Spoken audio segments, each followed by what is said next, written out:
What's the vibe today?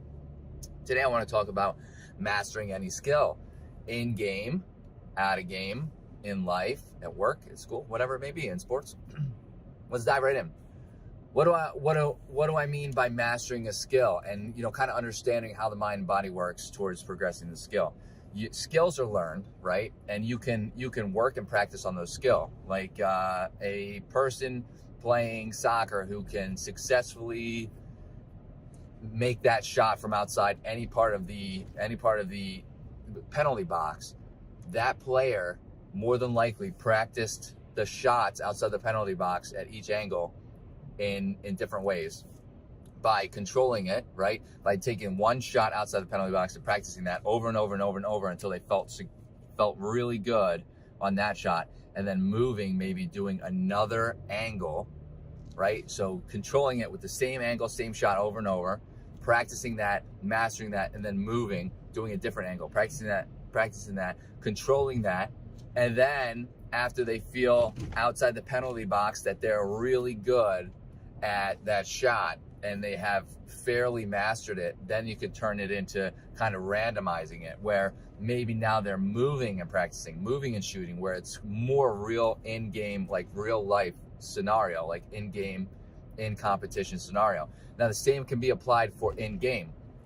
Let's say you really want to master a weapon, okay? And you're just getting frustrated because in game you feel inconsistent with that weapon, but when you're playing, casual deathmatch, whatever it may be, maybe you hit shots more and you're getting frustrated because of that. Well, maybe the skill's not fully mastered, especially under pressure.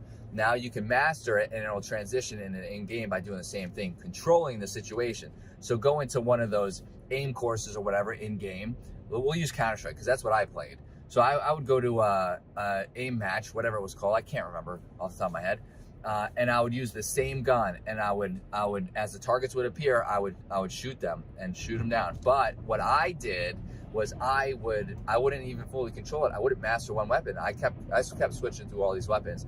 That makes it harder to learn the weapons. You'll eventually get it, but if you focus on one weapon, go into an aim match, and then hit the shots in the same spot over and over and over and over, and then move and really get to the point where you feel comfortable at that spot with the weapon, and then move from there to try to randomize it, and then get comfortable with that, and then move to like a deathmatch situation where now you're moving, putting it into more of a real life situation.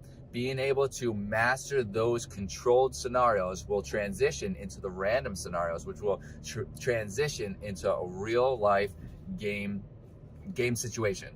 So practicing in a controlled setting on one aspect of the game, of the sport, of anything you want to do in life, one specific aspect, and mastering that to a point where you really feel as though you have really got this skill down in that controlled setting, and then shifting to another part of the controlled setting, and then shifting it to randomize, will really help push your skill in that part forward, which will allow you to work on other parts instead of working all of them at once and kind of progressing slower in every aspect. So focusing on one aspect of the game, of in-game, in sports, whatever it may be in life, will really help to drive your skill forward. If you like what you heard, hit that like button. Really helps out the channel. Tell your fellow gamers about this channel as well, or friends or family. Hit that subscribe button for more content like this, and I hope to see everybody in the next video. Later, dreamers.